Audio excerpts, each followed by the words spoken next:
Welcome back to my channel. So this is my long-awaited debt confession, and I'm kind of nervous, but I feel like I owe it to you guys to really go into detail about my debt. So I did do already like a mini debt confession in one of my Seeking Funds video, but I really would like to go more in depth on this just because I kind of want to show you guys my progress from the beginning of the year. So I started this last year, but I really started in January of this year, in 2020. So I'm going to go over some of the things that I have that I was using that I'm no longer using. So I'm just going to put this off to the side because we don't need that. And I actually have this binder, which was what I was originally using. So I have actually this binder, and I have my big happy planner, which is just some, Mod Podge of a bunch of different things. It actually has my other balances, like from the beginning, like my student loan and my car. Okay, so what I'm gonna do first is I'm gonna show you my actual current debts. So, you ready? Are you guys ready? Are you ready? You guys ready? Okay, so here we go. Now, I owe $53,437.81 as of August 1st, which is actually today. So August 1st, 2020, this is my current debt that I owe. This is my debt from the lowest to the highest. So I am doing the debt snowball, and it's a little confusing. So this is where I'm going to go into this planner. This is what I was using originally to track my debt. As you can see, I was not very consistent at all. So this was in January of 2020. So as you can see, I actually owed $62,747.64 compared to $53,000, etc., ish. So I really wanted to show you guys my number from the beginning of the year because this is what I originally started with in January. So I've paid off a pretty good amount so far. It's been 7 full months. I'm in my 8th month, so it's almost $10,000 that I've paid. And if you notice, I actually have I have one extra debt on here, my Bank of America credit card. So what I did originally is I had a Bank of America balance. It was like over $15,000, and the interest was, I believe, either 16 or 18%. I can't really remember, and I didn't track it in here. So it was a lot. The percentage was really high, and I did not like that. So what I did was I applied for my personal loan, which is the USAA loan. So it originally started out as $23,177. So I actually added that. I paid off my Bank of America credit card with my personal loan, but this was, I guess, the interest that occurred that month. So that's why I had a balance, which really was annoying, but that's why it's $92.80. So I paid that credit card off. This balance is actually kind of some of my Citi card balance that I transferred to have less of a percentage, for interest. So I also this might be a little bit messy, like, video, because I tried really hard to gather all my information. But honestly, for me to really say anything and to tell you guys about this was just to do it. So some of the information is going to be a little bit off, possibly, but I hope you guys understand. But I just wanted to give you guys an explanation. So my USAA loan was 11%. So that's why I consolidated the other loan from, well, the other credit card, Bank of America, to that because it was less. And that's what happened there. Some of my Citi card went to my USAA credit card. Yes, my USAA credit card. So I actually had a higher balance in January versus what I have now. And my Navient, of course, was my student loan, and my TD Auto is my car payment. So I want to go into this here now. Now that you see where I started at, you can see where I am now. And so again, it's going to be really confusing. I might even confuse myself. It's just a huge mess. But I'm going to go more into my debts. So you guys already know this was a transfer. That's why I have a USAA credit card, my Citi card. So I actually paid this off a long time ago, years and years and years ago. But I, of course, could not help myself but to start purchasing things. And I purchased a lot of makeup. That happened. I paid it down a lot. And then I discovered Cricut, the cutting machine. So of course, my balance went way up. And this was like last year. I wanted to buy all the sticker paper, all the vinyl, all the different, what is it called? The things that you can do on the Cricut, like you can get them on Etsy, like SVGs, PNG files and all that. So of course my balance went up high. That's how this became this. So now it's this now, obviously. But that's what happened with my Citi card, which really sucks because like the regret is so real with that. But you know, what can you do? My next loan is my school loan. So I have this here. I'm going to bring in my big happy planner. So my original balance for school was actually $21,881. And guess when this was taken out? It was taken out in 2008. It is now 2020. And it's been like, what, 12 years? And I plan on having this school loan balance paid off within 5 years. Never happened, obviously, because I still have a balance of $7,921. So that's another regret. I don't regret the loan itself because looking back, it was the best decision I could have ever made because this is in the, career choice of, what I chose. And it just, it made sense. It still makes sense. So I have to continue to pay it down. It was a 15-year loan. And like I said, I planned on paying it off in 5 years. Never happened because my spending habits just, I couldn't control myself. So that was the original amount. And now I have this amount that I owe. This loan is actually attached with my dad because when I got this loan, I was about 19 years old, 18 or 19 years old. I can't remember. I started that schooling around my, 19th birthday. So I might have applied for this when I was 18. I had like no credit whatsoever, none. So in order for me to get this loan, I had to have a cosigner. My dad actually was so nice. He was very apprehensive though, but he was so nice to co-sign with me to be able to get this loan because this was actually my second career choice. My first career choice was I went to cosmetology school.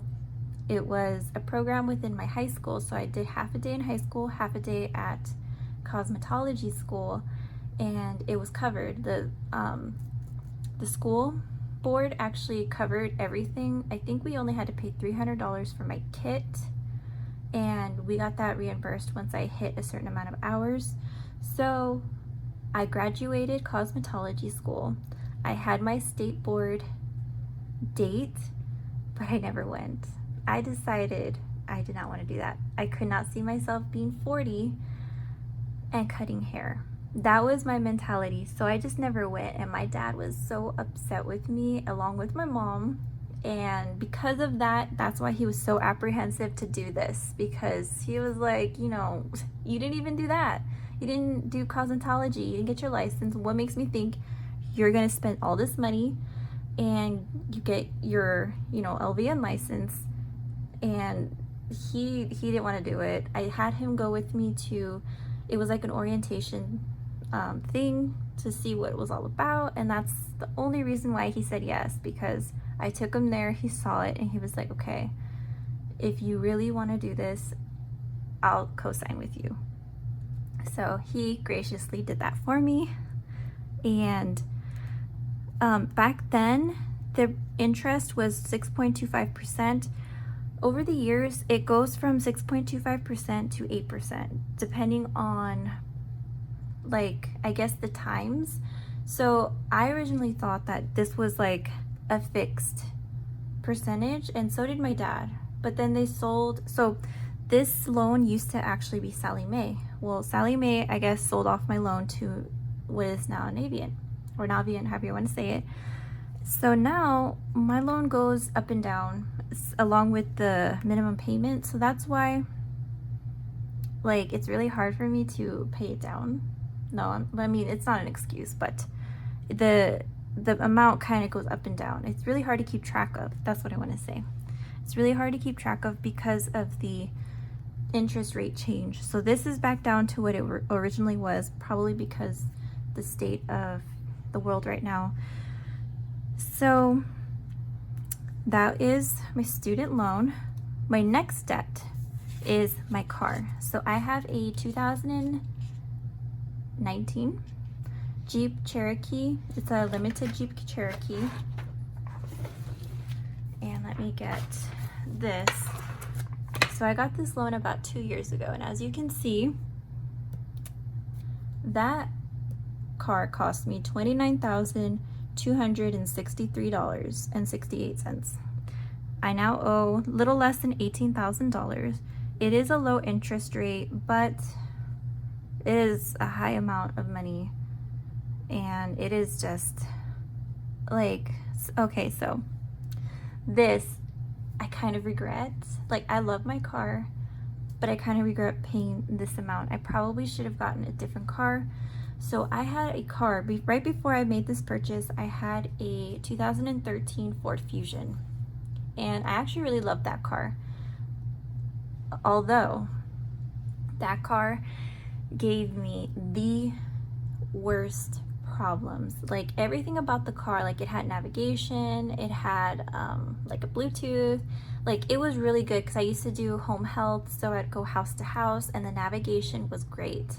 It really fit my needs back then. So I love that car for the features it had. Now, that car, it was a nightmare. Like, the battery died, I can't tell you how many times. I can't tell you how many times I had a flat tire in that. Like, I got stranded in Las Vegas because we went there for my little brother's 21st birthday years ago, and the day that we were leaving, the battery was dead. I ended up having to buy a new battery when we were in Las Vegas, which really, really sucked. And that cost me like $400 or $500. It was ridiculous, and I felt pressured to buy it because of my oldest brother, but you know, it's all said and done. So even with the new battery, my car would still just die. I've gotten stranded, like I said, in Las Vegas. I've gotten stranded at work, at the gas station, at the store, and same thing with the flat tires. And then one time I was taking my son to school.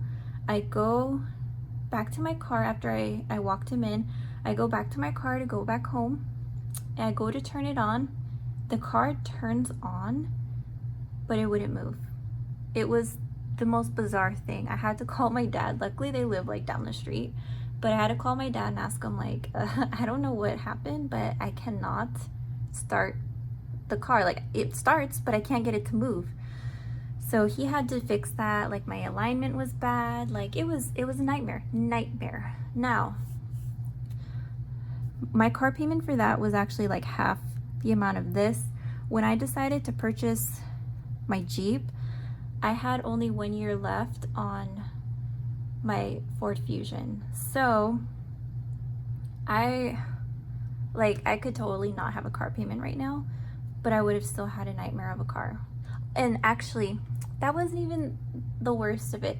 So the last straw was when I was leaving work. I was turning left to get onto the road so I can go to the freeway. Well, when I turned left, my passenger door on the right side flew open, and I freaked out. I was like, oh my God, I can't believe this door just flew right open. Who didn't close it? So I pulled over, and the hinges would not like close it at all. Like, it would not close, just would not.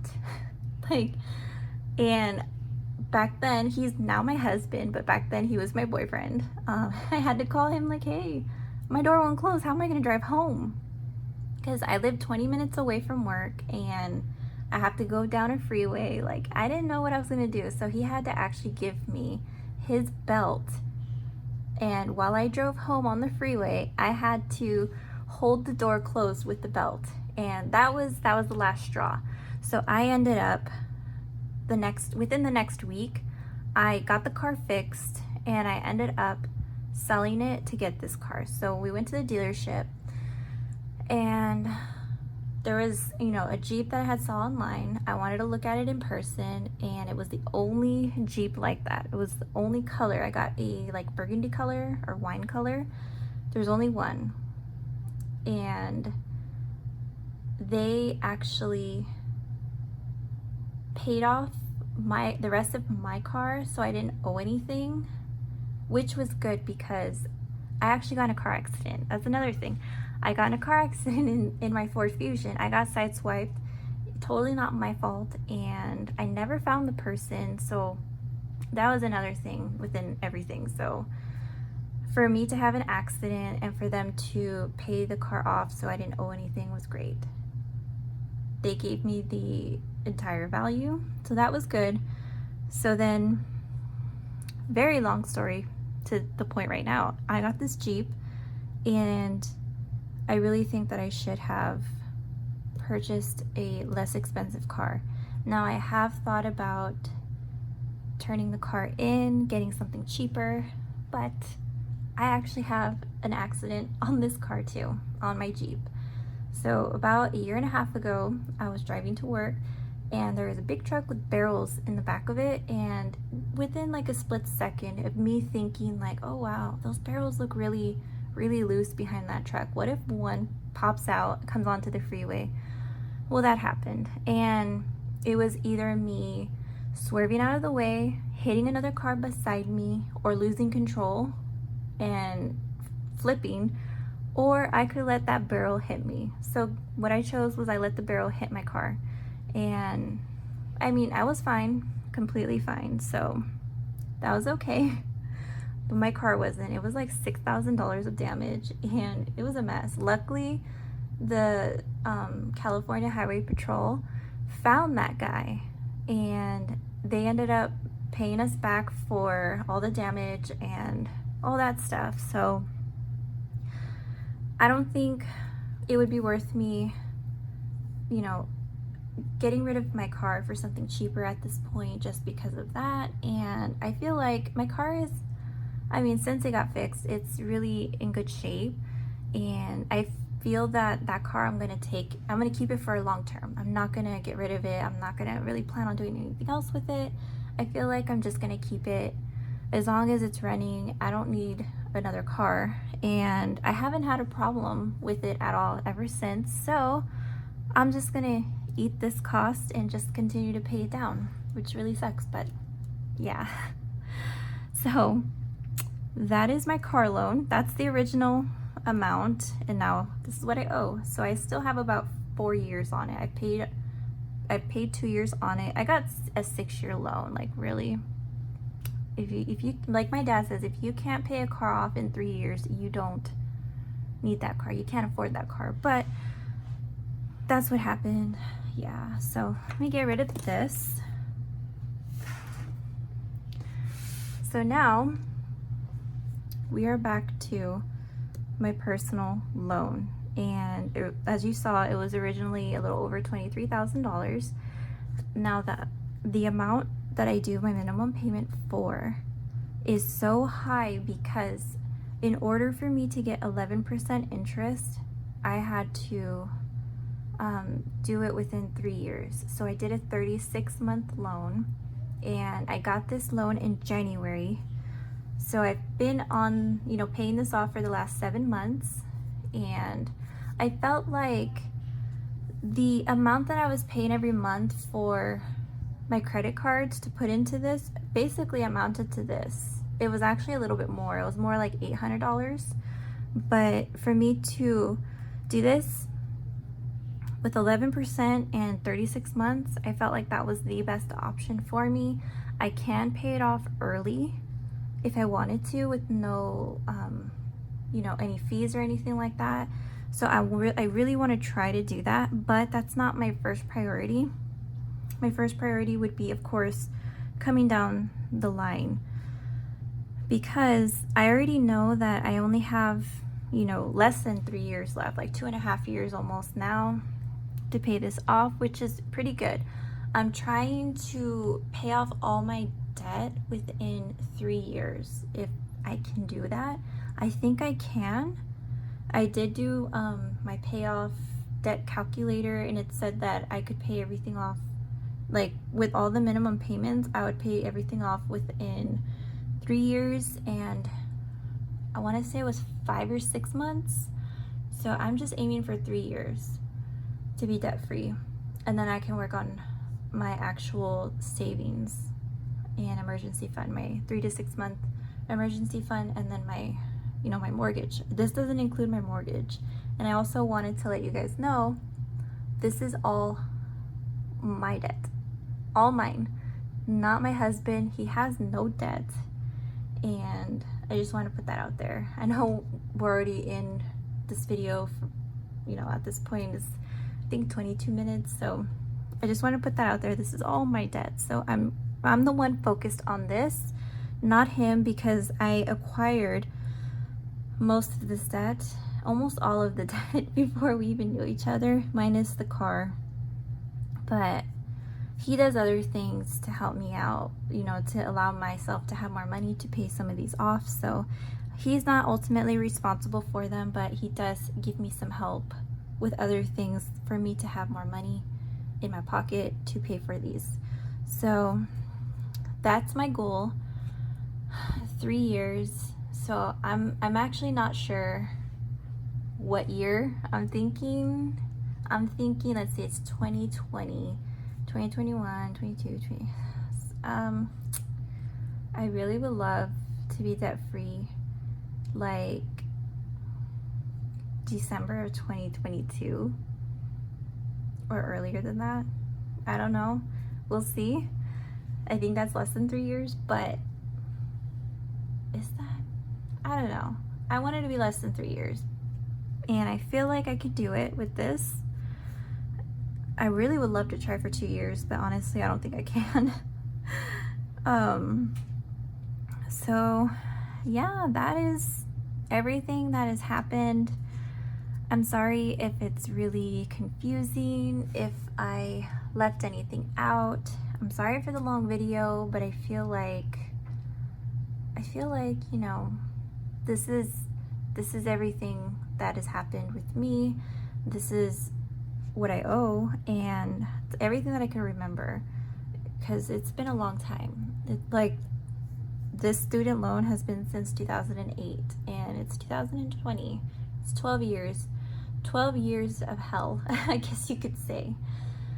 So let me, know what you guys think of this video. I'm really scared about it. I mean, it could be worse. I've done a pretty good job paying off about $10,000 already, and it's only been 7 full months, so I think I'm on the right track so far.